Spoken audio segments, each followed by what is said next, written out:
Suara saya bisa didengar dengan baik? Ya, Pak Gatot. Baik. Bismillahirrahmanirrahim. Assalamualaikum warahmatullahi wabarakatuh. Alhamdulillah, hari ini kita dipertemukan oleh Allah Subhanahu wa Ta'ala untuk bisa berbagi mengenai sebuah buku yang menurut saya layak untuk kita bahas dan merupakan satu kesatuan dari apa yang sudah kita bahas, yaitu tentang eksekusi. Yaitu minggu pertama kita bicara mengenai disciplines of execution. Kemudian yang kedua kita membahas four disciplines of execution oleh Pak Ruli waktu itu. Nah, kali ini saya memberanikan diri untuk membahas buku Atomic Habits. Kedepannya saya berharap dari teman-teman juga mengusulkan dan langsung aja dibahas, jadi nggak usah takut salah atau kurang atau baru baca sedikit atau baru menangkap umumnya gitu ya, nggak apa-apa. Nah, terus yang kedua saya minta maaf karena ini qadarullah Pak Diki itu kakak kandungnya baru aja 30 menit yang lalu dipanggil Allah Subhanahu wa Ta'ala. Jadi beliau berhalangan hadir dengan sangat menyesal. Jadi beliau cuma titip pesan aja bahwa salam untuk teman-teman yang ikut di acara ini. Jadi semoga kakaknya diterima semua amal ibadahnya oleh Allah Subhanahu wa Ta'ala dan diampuni semua dosa-dosanya. Jadi mendadak sekali, kira-kira setengah jam yang lalu saya ditelepon sama Pak Diki. Tapi juga saya nggak ngangkat karena saya sedang ngecas tadi. Tapi akhirnya beliau ngirim WA ya, mengenai berita duka ini. Jadi ya nanti terpaksa ya saya dan mungkin dibantu teman-teman untuk membahas buku ini. Baik, teman-teman, kita mulai aja bahasannya. Kenapa saya memilih ini? Karena pertama memang topiknya kita sedang membahas eksekusi, dan ini mengenai habit. Dan pada saat saya membaca buku ini, dulu saya juga ragu-ragu ya, tertarik apa enggaknya gitu, karena sempat viral, jadi maksudnya di Instagram sering banget orang posting mengenai buku ini. Cuman saya nggak begitu tertarik gitu. Maksudnya atomik itu apa? Saya ingatnya Nagasaki, Hiroshima gitu, suatu yang besar sekali kan gitu. Jadi aduh, ini pasti suatu habits yang dahsyat gitu ya. Tapi karena sering banget diposting, akhirnya saya penasaran, ternyata yang namanya atomic habits itu kebalikannya, justru habits yang kecil-kecil, yang kita biasanya meremehkan sehari-hari, tapi ternyata kalau kita lakukan secara konsisten, dampaknya luar biasa. Nah, kemudian saya tertarik dan alhamdulillah waktu itu saya jalan-jalan di toko buku, saya menemukan buku ini, udah langsung dibeli aja. Dan alhamdulillah dalam waktu 3 hari saya selesai baca buku ini, 200 sekian halaman. Bukan karena saya yang cepat membaca, tapi memang bukunya itu menarik dan membuat saya itu merasa kurang terus gitu. Jadi setiap kalimatnya tuh semuanya bagus sekali dan sangat keseharian gitu. Jadi ini yang membuat saya tertarik kenapa membahas buku ini. Dan yang ketiga adalah karena saya membuat contohnya juga terkait dengan yang sudah dibahas oleh Pak Ruli pekan lalu, yaitu mengenai bagaimana beliau menghubungkan antara lag measure sama lead measure, kemudian fokus di lead measure. Nah, nanti kita lihat contoh saya ini hanya memberikan ilustrasi seberapa kita bisa mengaplikasikannya dalam kehidupan kita sehari-hari, baik kita bekerja maupun kita sebagai ibu rumah tangga atau bapak rumah tangga gitu ya, karena ini applicable banget gitu. Saya langsung aja ke screen-nya, semoga bisa dilihat screen-nya. Jadi memang judulnya cukup membuat kita tertarik gitu. Perubahan kecil tapi hasilnya luar biasa gitu ya, remarkable results gitu ya. Jadi menurut saya, waduh, ini kayaknya oke banget ini gitu ya. Terus di bawahnya ada tulisan gitu bahwa ini cara terbaik dan terbukti untuk membangun suatu kebiasaan baik dan menghentikan kebiasaan yang buruk. Ya, jadi ini dua hal yang sebetulnya dia tekankan di situ. Nah, kisahnya sebetulnya dimulai dengan si pengarang namanya James Clear. Dia pernah mengalami kecelakaan. Dia suka banget main baseball gitu ya, tapi kecelakaan waktu itu sampai hidungnya patah, kemudian ada pembekakan otak dan patah tulang. Pemulihannya kalau nggak salah cukup lama, 5 tahun atau 6 tahun gitu ya. Pokoknya panjang lebar dia ceritakan di bagian awal. Dan untuk kelangsungan hidup, ia tidak mau harus menggunakan suatu cara yang apa istilahnya ya, yang simple gitu loh, yang biasa-biasa aja gitu. Jadi bukan sesuatu yang luar biasa, tapi yang biasa aja. Nah, dari situ dia perlahan mengakumulasi kebiasaan baik, akhirnya berhasil menjadi salah satu dari 33 pemain terbaik baseball di Amerika. Jadi karena itulah, jadi dia membangun suatu kebiasaan baik yang sedikit demi sedikit, tapi konsisten, ternyata hasilnya bisa memulihkan kesehatan dia, dan dia menjadi juara gitu ya, atau menjadi salah satu dari 33 pemain yang ada di Amerika. Saat ini dia adalah salah satu peneliti habits atau kebiasaan yang paling populer dan mencapai jutaan pengikut melalui blognya di jamesclear.com. Silakan teman-teman kalau mau membuka. Kalau nggak salah di YouTube juga banyak mengenai bagaimana dia bicara mengenai habits, bisa di TED Talks atau YouTube secara umum. Ini adalah buku pertamanya dia. Jadi Atomic Habits ini yang pertama, dan sekarang menjadi panduan dalam hal habits dengan menjadi buku terlaris di New York Times. Jadi kalau dulu kita kenal dengan Seven Habits-nya Stephen Covey, sekarang kita kenal Atomic Habits-nya James Clear gitu ya. Nah, kita akan bahas sekarang apa isi bukunya. Jadi saya berusaha untuk bicara tidak panjang lebar. Saya batasin 18 menit karena rata-rata TED Talks itu 18 menit. Ada 3 hal sebetulnya dibahas di dalamnya. Ada pertama yang disebut dengan habit loop, yaitu isyarat, keinginan, kemudian respon, dan imbalan. Nanti kita bahas, karena ini yang menjadi inti bahasan kita hari ini. Kemudian yang kedua, kebiasaan baru harus dibuat jelas, menarik, dan mudah, dan memuaskan. Ya, jadi harus kebiasaan baru itu harus dibuat yang seini mungkin, semenarik mungkin, pokoknya enggak, dan memuaskan gitu ya. Kemudian juga mudah dilakukannya dan sangat memuaskan. Jadi kita melakukannya dengan senang. Kemudian yang ketiga, Anda dapat menggunakan habit tracker sebagai cara untuk mengukur kemajuan. Jadi intinya di sini memang bagaimana dia melakukan 3 hal ini ya. Jadi ini saya garis bawahi supaya kita jelas bahwa sebetulnya inti bahasan kita mengenai ya habit adalah suatu kebiasaan ya. Jadi kebiasaan yang dibangun terus-menerus dan kemudian menghasilkan suatu hal yang luar biasa. Nah, ini yang menarik adalah dia punya statement saya lupa di halaman berapa, biasanya saya cantumkan halamannya. Jadi dia bilang, tidak peduli Anda sekarang sudah sukses atau belum sukses, tapi yang paling penting adalah apa yang kita lakukan sehari-hari atau kebiasaan kita adalah membawa kita kepada kesuksesan itu sendiri. Jadi istilahnya dia punya underline-nya di sini adalah you get what you repeat. Jadi memang kuncinya adalah pengulangan.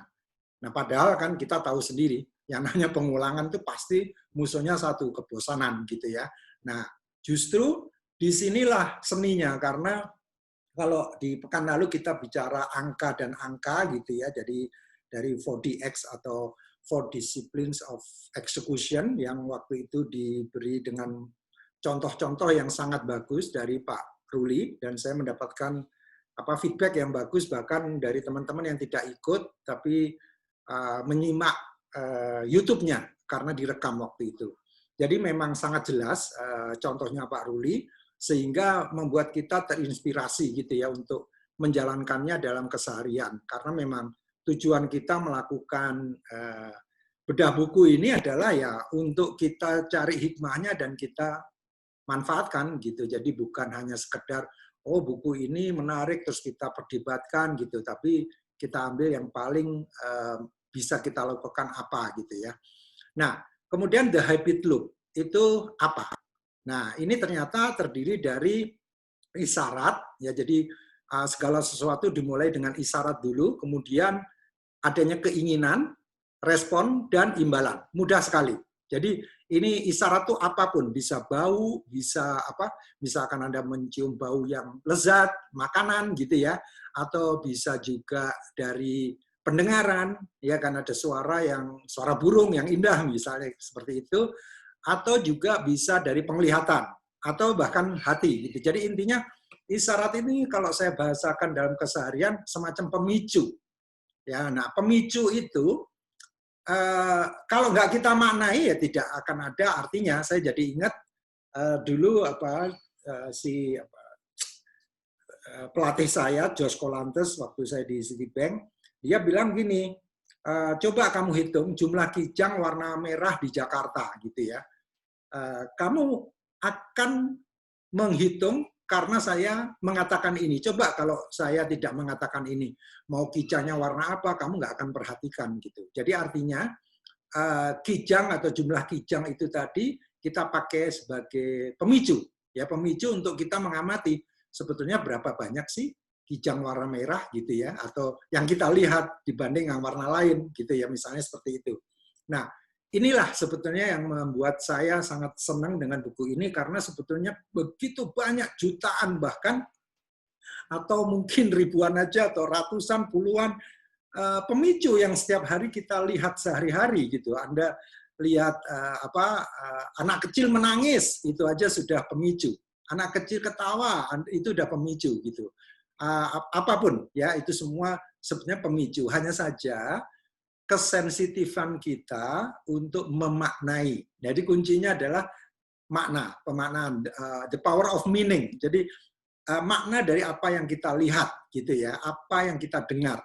Nah, selama kita nggak memberikan makna, ya tidak akan ada keinginan, tidak ada respon, tidak ada imbalan. Ya, jadi ini yang sebetulnya mendasari sekali dari buku ini. Nah, kita ambil aja sekarang contoh rutinitas setiap hari. Sekali lagi, saya ingin banget berbagi sesuatu yang sangat sederhana yang kita bisa aplikasikan langsung. Ya, jadi misalnya setiap hari kita bunyi alarm. Saya rasa hampir setiap orang, bahkan teman-teman yang ada di sini, mungkin punya alarm setiap hari gitu ya. Apapun alasannya, untuk bangun pagi, atau untuk sholat, atau apapun gitu ya. Kemudian dari bunyi alarm itu, ada semacam di benak kita, suatu keinginan atau suatu harapan gitu ya. Misalnya kalau kita bekerja, ya tidak mau telat ke kantor. Ya, jadi begitu bunyi alarm, ini udah jam 4.30 gitu. Ini nanti saya harus siap-siap dulu, kemudian harus ke masjid dan sebagainya. Kemudian bagaimana saya menyiapkan kendaraan saya menuju kantor, katakanlah ini belum pandemi gitu ya, 1 jam ke kantor dan sebagainya. Kemudian apa respon kita? Berangkat pagi. Ya kan? Karena kita tidak ingin telat ke kantor, kita ingin berangkat pagi. Nah, kemudian apa imbalannya? Reward-nya apa gitu ya? Pahalanya apa gitu? Yaitu menjadi karyawan yang disiplin atau bos yang disiplin. Apapun, siapapun Anda, dimanapun posisi Anda ingin menjadi orang yang tepat waktu, nggak mau bermain dengan waktu. Pokoknya kalau jam kantor jam 8 ya, saya harus datang paling telat 8 kurang 5 gitu. Jadi ini yang mendasari contoh rutinitas setiap hari. Mudah, jadi memang di dalam buku ini sangat mudah dan dia tidak tanggung-tanggung mengatakan bahwa habit loop ini juga sudah sedikit banyak disinggung oleh penulis buku yang lain namanya Charles Duhigg dalam bukunya The Power of Habit. Ini ada di depan saya juga. Tapi oke, kita fokus di Atomic Habits dulu. Kemudian dia bilang gini, ini yang menurut saya yang istilahnya saya kliknya di sini. Jadi rupanya kunci dari membangun kebiasaan baik itu harus dimulai dengan reward-nya apa dulu. Jadi untungnya atau manfaatnya buat saya apa dong gitu. Jadi ini harus kuat dulu. Terlepas apa yang mau kita lakukan, itu kita harus mulai dengan imbalan dulu. Karena kalau kita melakukan hanya demi melakukan, akhirnya kita tidak bisa menjiwai gitu ya. Atau kalau kita dihadapkan suatu masalah, kita cepat patah arang, kita cepat mundur. Nah, ini yang diharapkan sama dia tidak seperti itu. Tapi harus kita dimulai dengan imbalan. Nah, saya mengambil contoh yang lain, contoh yang umum juga keseharian kita. Misalnya, sebagian dari kita ada yang mendefinisikan pensiun, ya. Kalau saya sih, insya Allah nggak ada istilah pensiun, sampai tua pun ya bekerja terus gitu ya. Jadi saya juga nggak tahu istilah pensiun itu apa, tapi oke, katakanlah pensiun itu adalah kita tidak terikat dengan suatu institusi tertentu, ya. Jadi kita jadi orang bebas. Dan pada saat kita nanti jadi orang bebas, maunya kita sehat dong, ya kan? Bisa ngomong cucu, bisa jalan-jalan ke luar negeri atau bahkan ke Indonesia, bisa bersepeda dan sebagainya lah, ya. Jadi apapun hobi Anda dicurahkan pada saat pensiun sehat.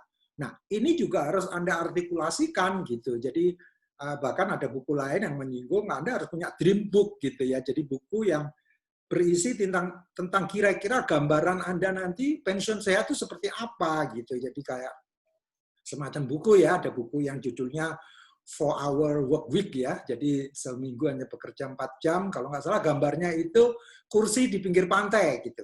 Ya, jadi up to you. Ini sangat tergantung dari Anda bagaimana Anda mendefinisikan masa depan atau pensiun sehat itu seperti apa. Jadi ini sebagai ujungnya dulu, imbalannya adalah pensiun sehat. Ya, kira-kira ini contohnya seperti itu. Nah, responsnya apa? Sebetulnya responnya nggak hanya olahraga sih, bisa juga pola makan yang sehat kan? Ya kan, artinya di sini sebetulnya bisa banyak pilihan untuk suatu tindakan. Jadi bisa juga pola makan, mengatur pola makan sehat, hanya makan yang organik misalnya, ya. Kemudian juga rutin olahraga.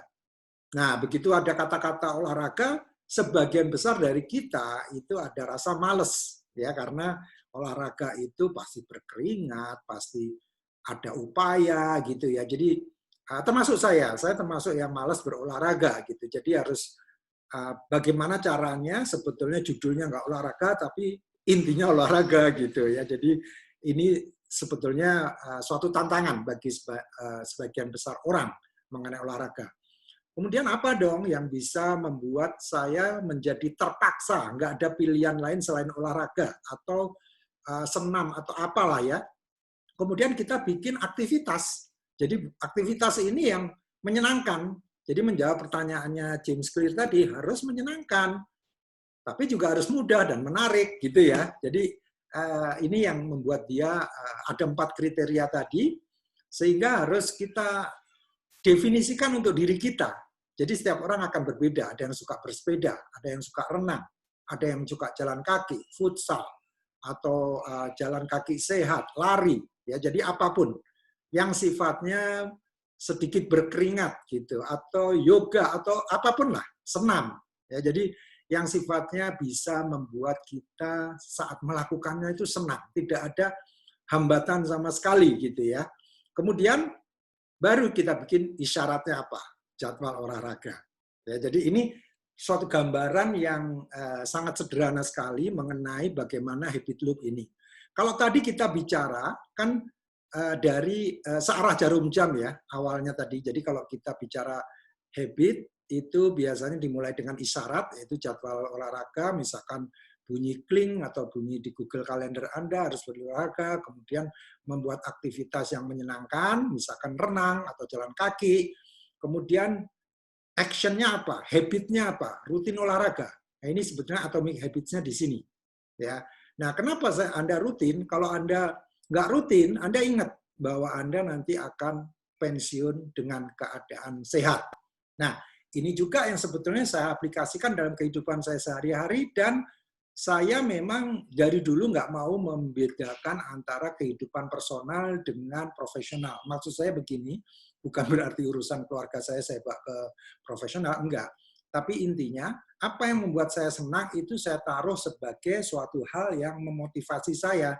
Jadi misalnya, kalau saya diajak meeting dengan klien, apalagi klien baru yang saya nggak tahu bisnisnya, itu saya semangatnya luar biasa. Dan saya nggak pernah melihat size company-nya seperti apa. Ya, jadi bagi saya itu bahkan sebuah CV pun I don't mind gitu, bahkan individu pun nggak ada masalah. Nah, Tahu nggak apa yang membuat saya semangat? Begitu dia nyebut misalnya, saya pernah soalnya diajak meeting di Pulau Mas. Saya langsung klik apa? Ya Allah, saya selama ini jarang banget naik sepeda ke Pulau Mas. Dan Pulau Mas itu jarang banget saya kunjungi gitu ya.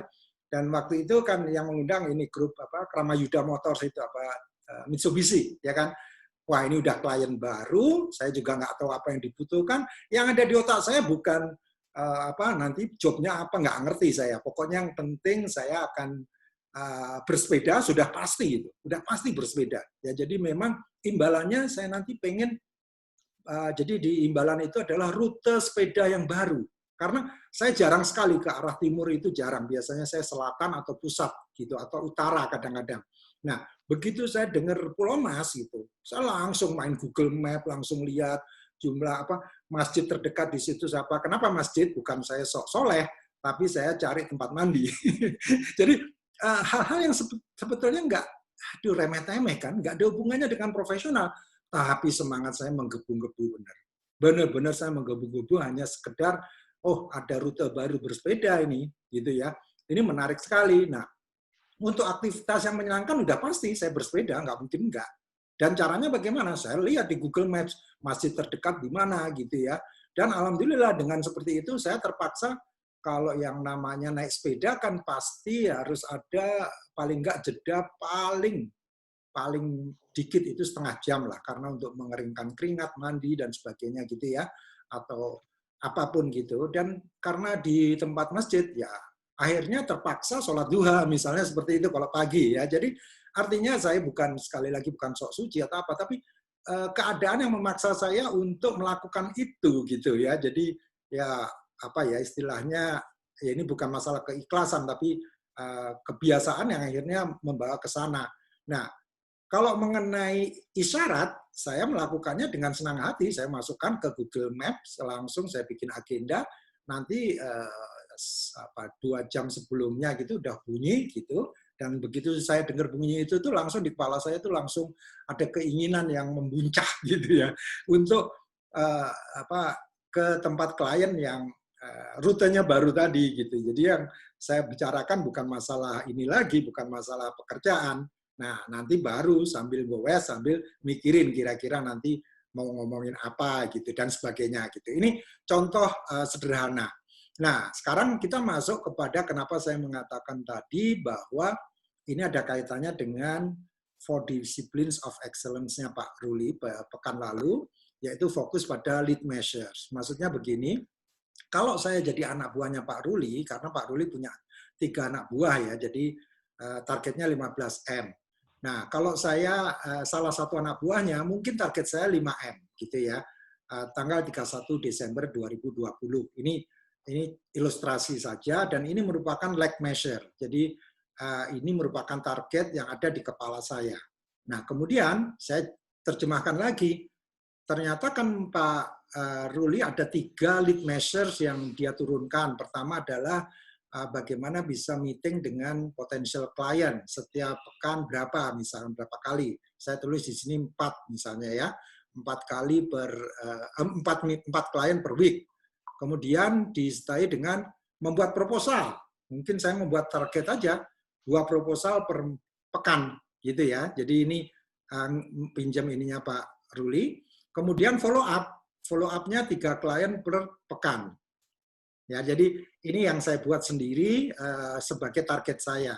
Nah, kemudian saya ingin membuat atomic habits terkait dengan meeting potential klien karena saya juga mengalami ya namanya ketemu klien itu bukan pekerjaan yang mudah, tapi harus ada lead measure-nya yaitu berupa kita harus sering melakukan telepon, melakukan kontak. Kalau kita nggak kontak, bagaimana kita bisa mendapatkan klien gitu. Jadi harus rajin mengkontak gitu ya. Jadi udah lihat di website dan sebagainya siapa-siapa yang menjadi target kita, PLN, Indorama atau Bredoro Price. Kalau saya di Batam ya misalkan karena Pak Ruli pernah di Batam, mungkin ada McDermott dan sebagainya gitu ya. Nah, ini saya terjemahkan meeting potential clients. Jadi saya detailkan lagi menjadi meeting potential clients. Apa imbalannya bagi saya? Nah, ini yang menarik teman-teman, karena bagi saya pribadi, dan juga buku ini membahas mengenai ini, yang penting apa sih? Rasa puas atau rasa imbalan yang kita terima itu tidak harus materi, tapi bisa yang sifatnya apresiasi, baik itu apresiasi dari bos kita, teman kita, maupun yang penting lagi diri kita. Bagi saya pribadi, bisa goal dalam membuat janji itu udah dahsyat bagi saya pribadi. Karena apa? Aduh, mungkin nanti Pak Ruli bisa cerita ya, yang namanya membuat jadwal dengan klien itu sulitnya bukan main. Apalagi kalau kita tahu bahwa sebetulnya klien itu nggak butuh-butuh amat gitu. Jadi bagi dia ketemu sama kita tuh resek banget gitu. Jadi ini kalau bisa tercapai, aduh luar biasa. Dan ini sudah bisa menjadi imbalan bagi, ini contohnya saya pribadi ya, mungkin Anda punya yang lain lagi. Nah, ini juga ternyata bagi saya pribadi, ini pengalaman saya pribadi, bertemu orang baru, ini luar biasa. Tambah kenalan, tambah perspektif baru, tambah, saya nggak mikirin bisnis lagi loh ini. Jadi artinya begini, karena saya di bidang consulting ya, jadi saya misalkan kenal sama Pak Ruli misalnya ya, atau Pak Wawan gitu ya. Ini bukan berarti terus setelah itu saya mikirin, Pak Wawan ini dulu kan komisarisnya Pertamina ya, pasti dia punya hubungan ini. No, saya tidak pernah mikirin itu. Karena itu menurut saya kalau istilahnya kemarin dibahas adalah masalah nanti dapat proyeknya apa enggak, itu udah masalah rezeki. Tapi yang penting bagaimana kita benar-benar menikmati setiap bertemu orang baru itu dan mendengarkan apa yang menjadi isunya dia, gitu ya. Nah, ini yang lebih menarik lagi bagi saya, karena memang dari dulu saya senang sekali belajar bisnis ya. Jadi sebagai konsultan, kalau saya nggak memahami bisnis, apa artinya gitu. Jadi saya harus belajar bisnis. Orang lain itu seperti apa. Ya, saya biasanya begitu udah lihat, saya mencoba melihat five forces-nya seperti apa sih, bargaining power of buyer-nya itu seperti apa, terus supplier-nya dia siapa saja, trade of new entrants-nya siapa. Jadi saya suka ngarang-ngarang sendiri gitu. Jadi five forces-nya Porter itu saya bikin kotak gitu.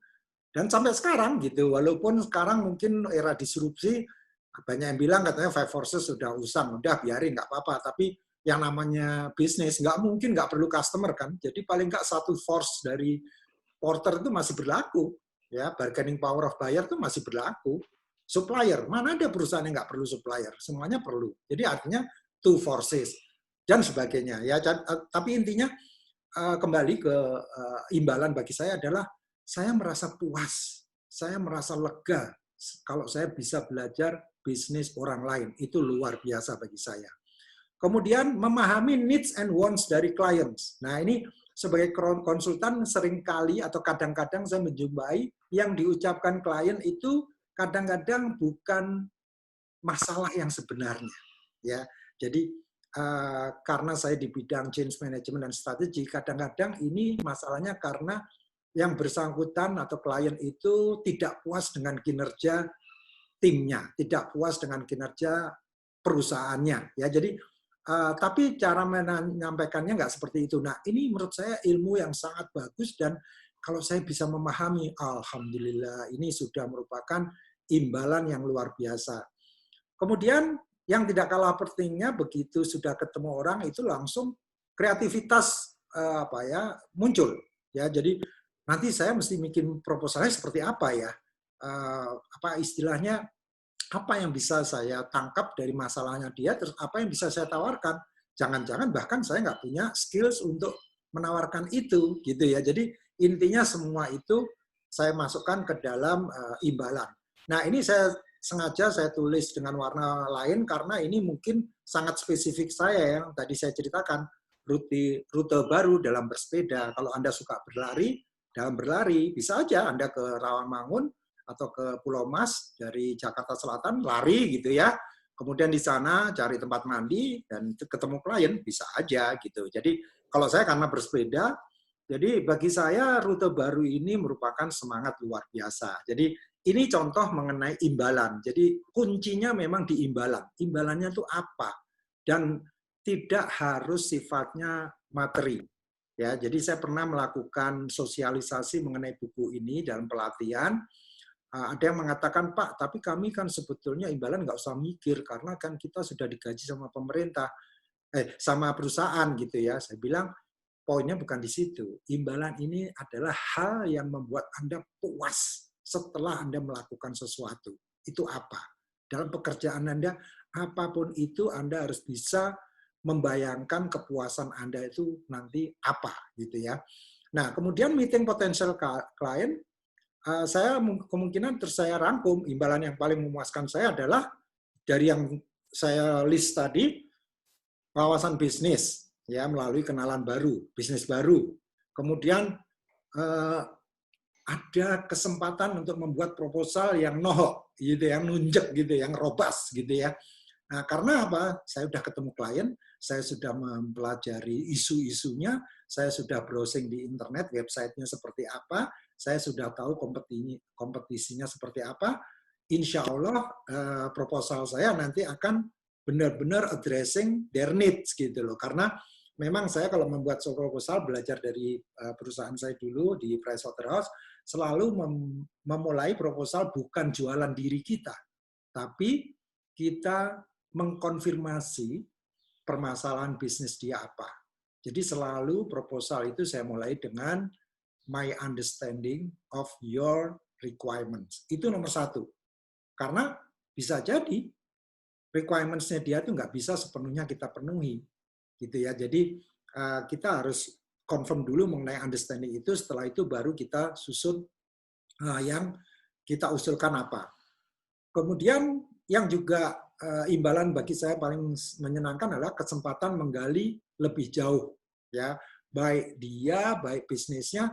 Di sini saya jujur aja sudah nggak ingat lagi bahwa saya punya target 5 miliar tuh, saya nggak ingat lagi, karena bagi saya itu it's a lag measure ya. Jadi kalau kita belajar dari 4DX-nya Pak Ruli pekan lalu, yang penting kita fokus di lead measures-nya. Kalau kita melakukan semua apa yang memang whatever it takes untuk mendapatkan 5M, 5M itu nanti rezeki gitu loh. Jadi nggak kita kejar begitu saja. Nah, ini saya rangkum dalam suatu kalimat yang sederhana, saya ingin menjadi profesional yang well-rounded, yang mumpuni lah. Ya, jadi profesional yang mumpuni. Kalau saya konsultan ya, saya menjadi konsultan yang mumpuni, bukan konsultan yang hebat, yang tahu semua ilmu manajemen dan leadership, change management. Bagi saya itu nomor 2 yang penting adalah bagaimana saya bisa memahami apa yang dibutuhkan. Itu nomor 1 soalnya. Kalau saya jago macam-macam tapi saya nggak tahu apa yang dibutuhkan, ya percuma gitu ya. Jadi kalau saya sudah bisa tahu apa yang dibutuhkan, saya akan mudah untuk menggalinya lebih jauh. Saya tinggal waktu 2 menit, tapi nggak apa-apa. Saya sudah selama 16 menit tadi saya sudah uraikan banyak panjang lebar. Nah, ini contohnya, well-rounded, imbalannya apa? Saya merasa puas kalau saya bisa menjadi profesional yang mumpuni. Ya, ini tidak ada apa istilah menyombongkan diri sama sekali, karena bagi saya well-rounded profesional ini suatu yang terus bergerak, gitu, nggak pernah bisa berhenti. Dulu saya cukup bangga dengan adanya 6 levels of change, dengan 5 forces, sekarang ada blockchain segala macam ya. Jadi ilmu saya harus terus saya gali, harus setiap hari diperbarui terus-menerus untuk bisa bagaimana mengaplikasikan apa yang saya pelajari. Kemudian apa responnya? Mempelajari bisnis klien. Ya, jadi saya membuka semua websitenya, membuka semua berita mengenai klien tersebut. Kemudian menelpon 15 kali per hari.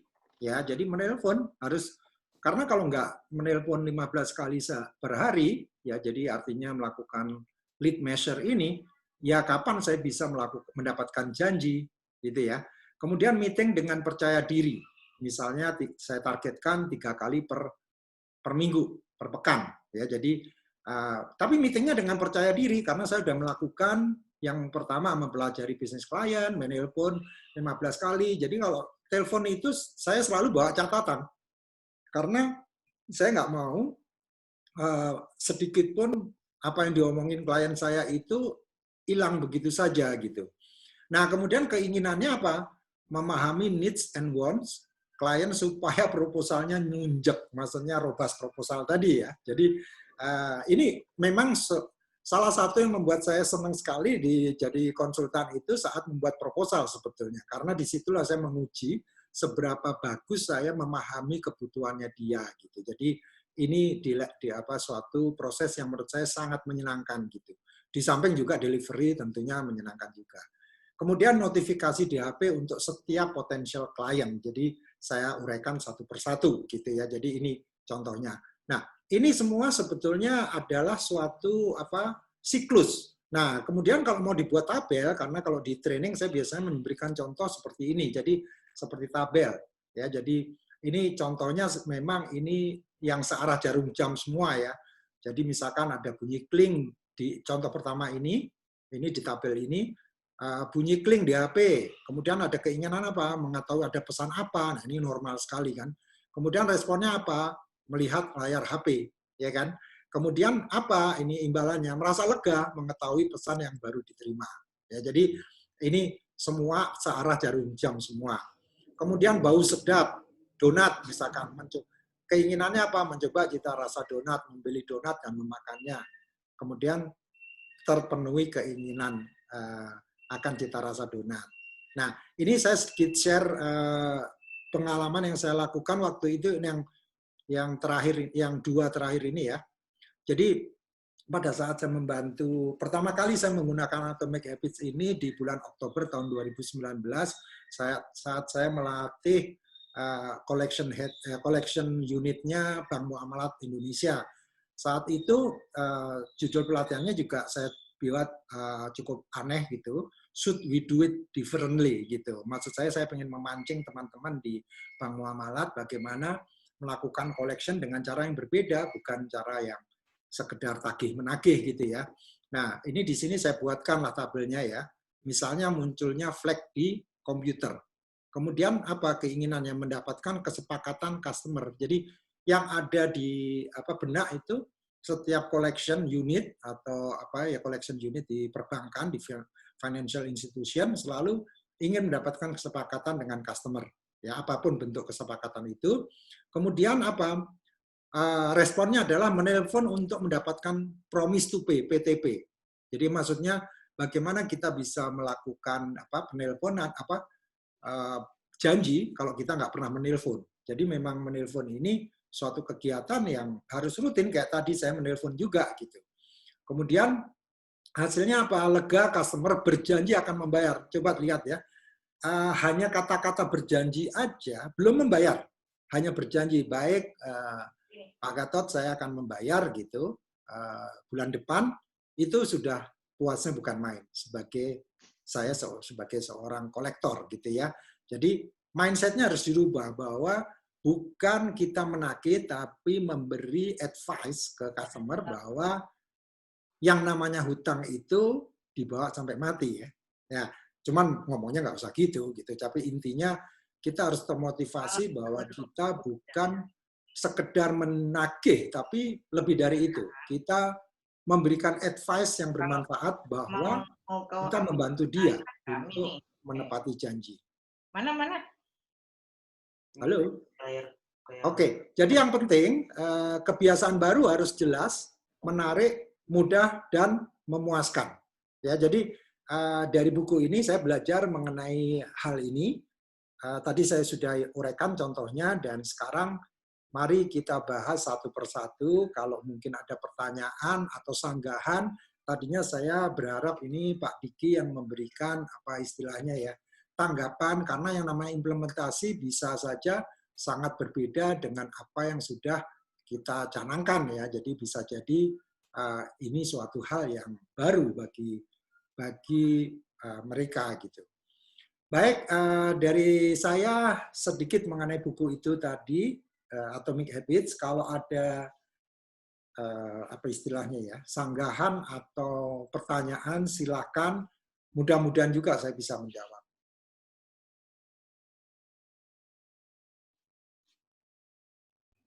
Ada? Baik, izin Pak Gatot. Oh iya, silakan Pak Ruli. Ini cukup bagus Pak ya, tadi saya coba ngikuti. Memang tadi saya yang menarik tadi memang untuk trigger itu imbalan, Pak. Di mana-mana imbalan ya. Poin terakhir Bapak tadi di loop tadi kan juga imbalan.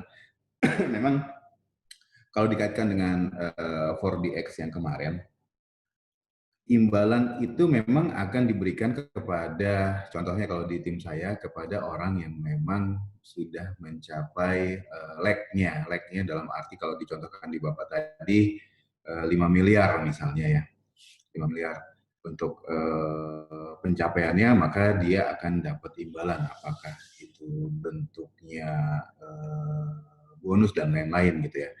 Cuman ternyata saya dengarkan paparan Bapak tadi bahwa di lead-nya juga sepertinya menurut saya akan lebih efektif jika memang ada imbalannya juga. Nggak harus bonus memang seperti pencapaian KPI. Kalau memang kita pasang itu di lead-nya KPI, maka secara nggak langsung tim saya yang akan melakukan menemui klien atau membuat proposal dan lain-lain itu tercapai KPI-nya, atau bentuknya penghargaan bahwa dia sudah menemui atau berhasil membukukan new client itu sebanyak sekian banyak gitu. Jadi menurut saya bagus kalau diimplementasi dengan 4DX. Mungkin saya akan menerapkan di sisi lead-nya Pak, bukan di lag-nya. Mungkin itu sih Pak. Bukan pertanyaan nih Pak, cuman coba menyambungkan dengan 4DX saya kemarin. Terima kasih Pak Gatot. Ya. Bagus Pak Ruli paling nggak mengingatkan kepada saya karena saya tadi tidak menyebut sedikit pun mengenai KPI. Padahal salah satu imbalan bagi kita yang pernah bekerja, yang saat ini bekerja pun, mencapai KPI itu bukan yang ada di kepala kita, seringkali kadang-kadang bukan karena bonusnya atau reward dari atasan, tapi rasa diri bahwa alhamdulillah, rasanya plong gitu loh Pak. Jadi begitu, aduh 5M-nya langsung tercapai, langsung gitu ya, walaupun 5,1 gitu atau 4,9 gitu aja udah rasanya alhamdulillah gitu. Jadi udah lega gitu. Makasih Pak Ruli. Mungkin ada yang lain? Silakan.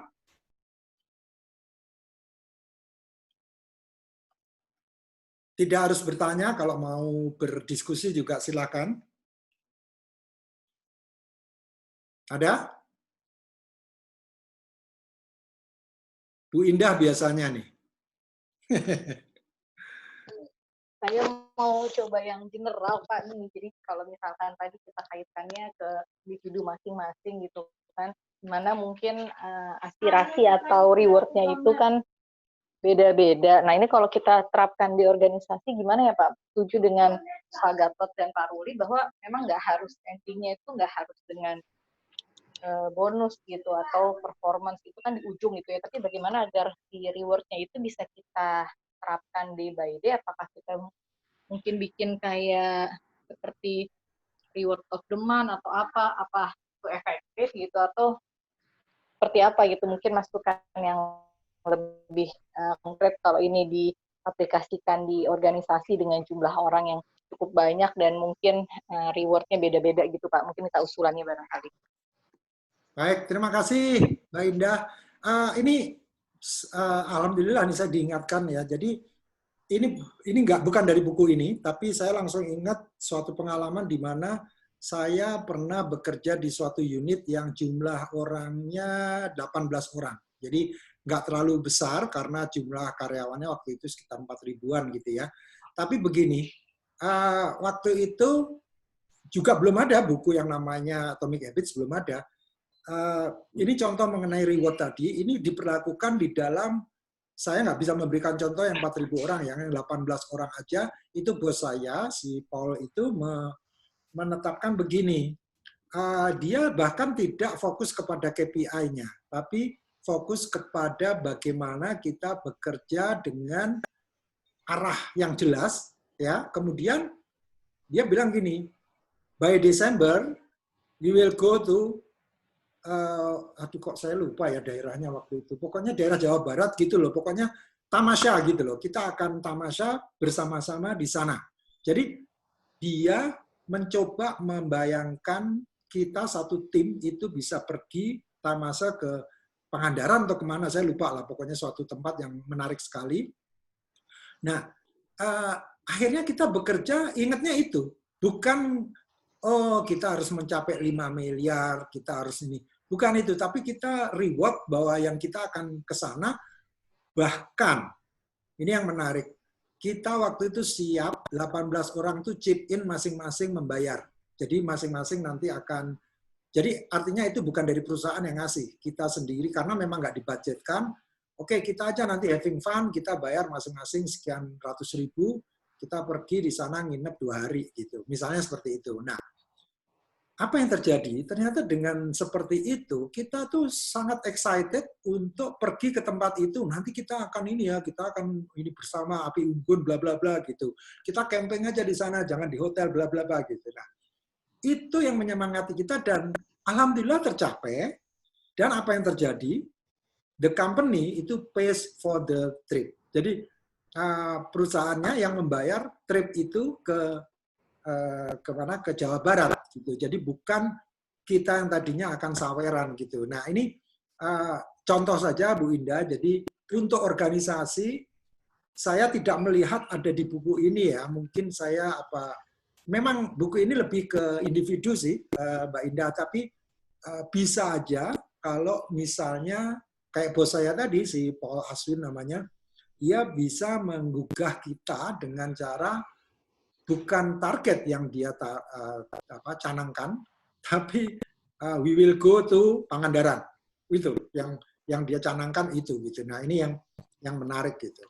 Kira-kira seperti itu sih Bu Indah. Jadi nggak secara spesifik saya bisa menjawab dari buku ini, tapi dari pengalaman aja. Makasih Bu Indah. Ada yang lain? Ya, makasih Pak.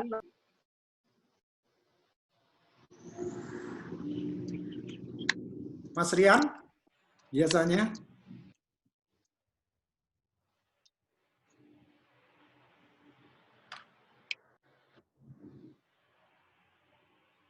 Atau kalau saya kembalikan ke pertanyaan, sebetulnya bukan pertanyaan saya, pertanyaan Ibu Indah. Kira-kira seperti ini, kalau diaplikasikan di perusahaan Anda, yang sifatnya organisasi ya, artinya Anda punya tim 10 orang atau 20 orang, bahkan 3 orang pun, bagaimana tools atau isi buku mengenai Atomic Habits ini bisa kita aplikasikan?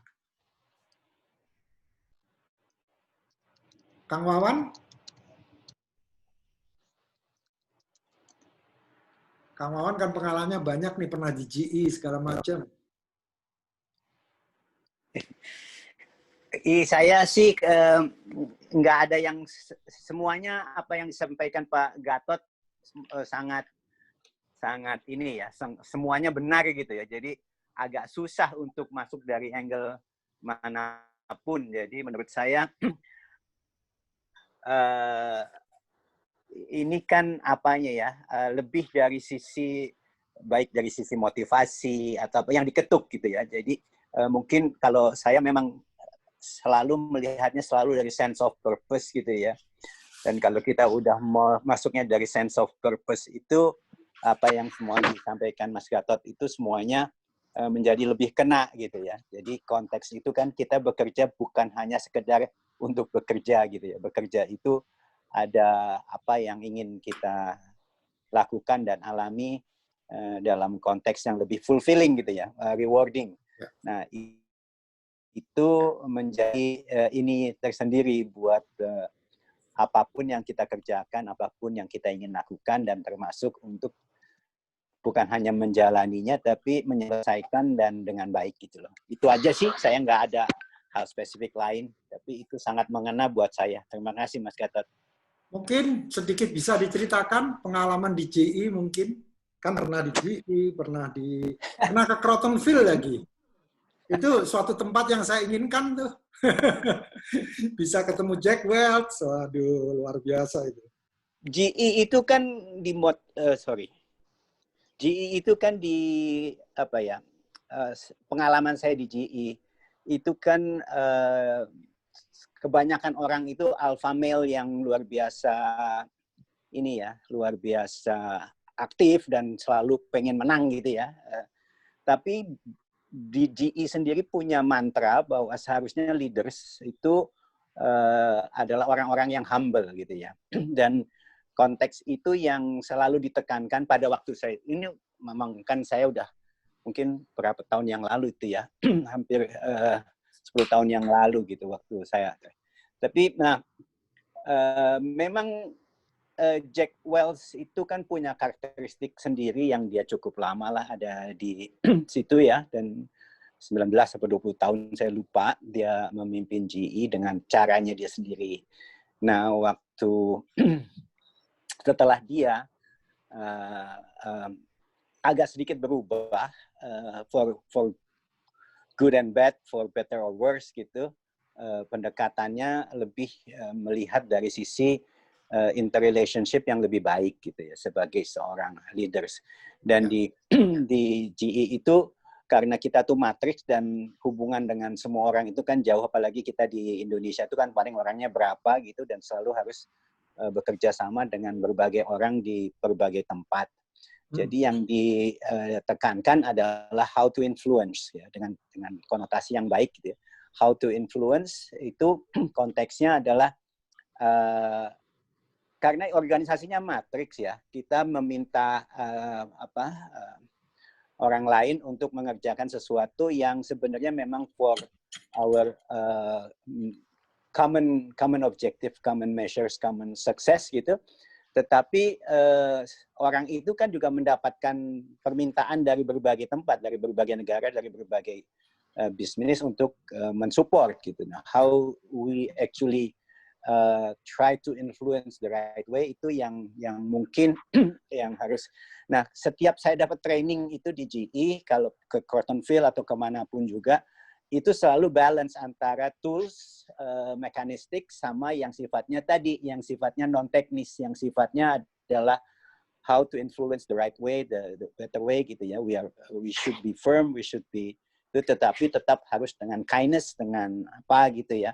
Dan saya nggak tahu juga hasilnya seperti apa, karena GE kan terakhir kayak begini gitu ya. Somehow they didn't do it well karena mungkin dilihat sebagai old school ya, sebagai sesuatu yang walaupun secara sampai terakhir sebelum demise-nya itu, wah, we shouldn't say demise, but they are not as powerful as it used to be.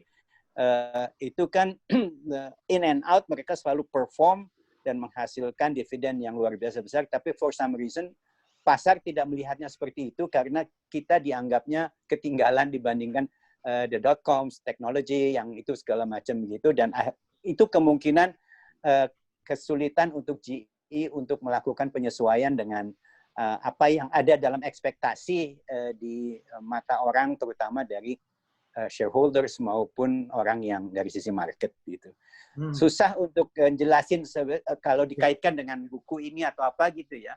Tapi even if we do the right thing, Mas Gatot, konteksnya ya, even if we try very hard and we do the right things, belum tentu juga menghasilkan sesuatu yang seperti kita harapkan. And it's life gitu ya, it's life.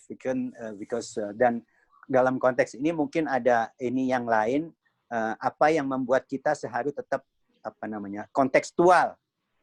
Nah, ini yang juga mungkin kita nggak susah dapetinnya, dan saya nggak tahu ini apakah ada faktor luck atau apapun juga, because everybody tries very hard gitu ya. Cuman kita nggak tahu hasilnya akan seperti apa.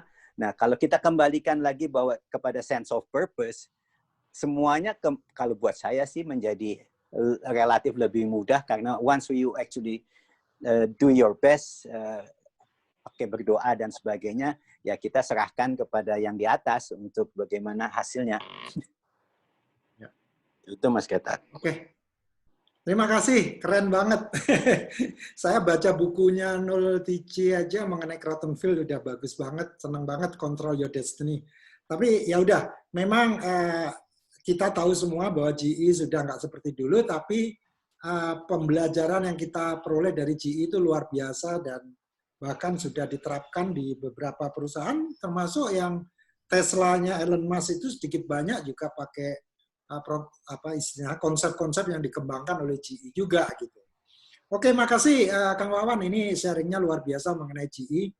Saya lihat ada Pak Gugus. Pak Gugus ingin berbagi atau bertanya atau membantah. Halo. Sementara saya ikutin dulu Pak Gatot. Oke, nggak apa-apa. Ini dari kita untuk kita kok Pak. Maksudnya ya ini juga semua karena force major, jadi ada beberapa yang terpaksa berhalangan nggak bisa hadir. Tapi intinya memang saya pengen banget bahwa yang namanya budaya membaca buku dan sebagainya ini kalau kita kaitkan dengan pengalaman kita sehari-hari menjadi sangat menarik. Jadi saya harapkan juga teman-teman kalau ada yang usul buku apa yang mesti kita bahas, silakan semuanya tahu WA saya.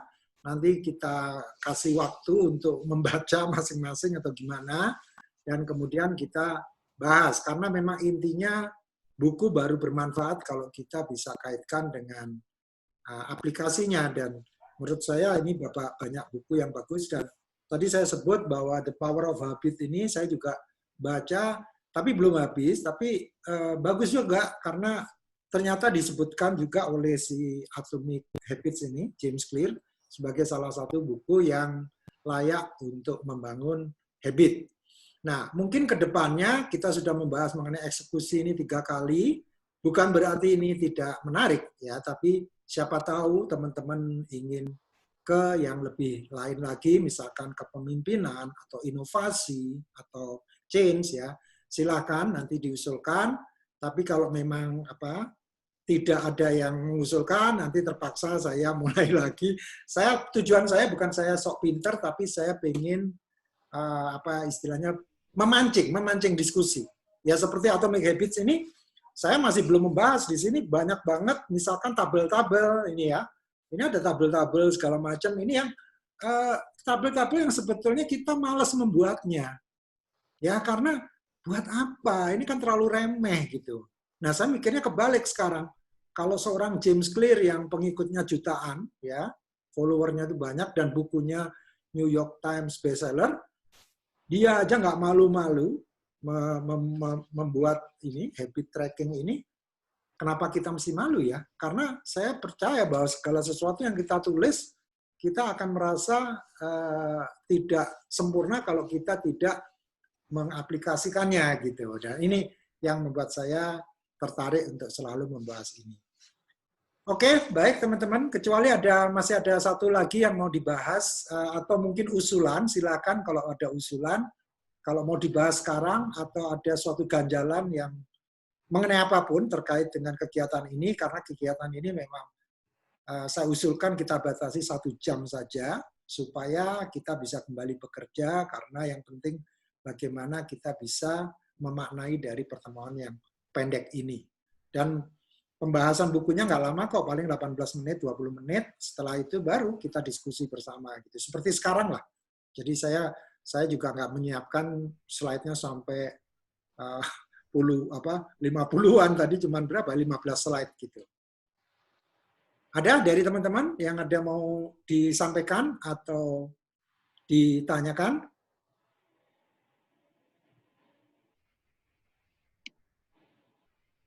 Cukup? Cukup, Pak. Oke, baik.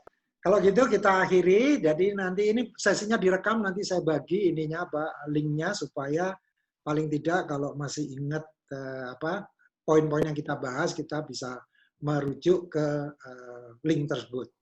Terima kasih atas perhatiannya dan alhamdulillah kita bisa menyelesaikan tepat 1 jam lebih 5 menit karena tadi approval-nya memakan waktu ternyata.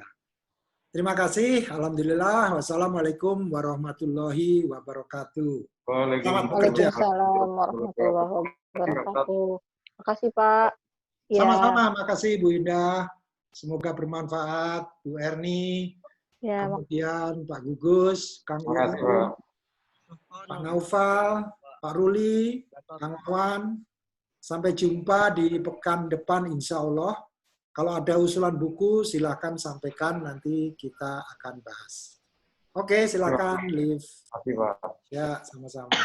Terima kasih. Assalamualaikum.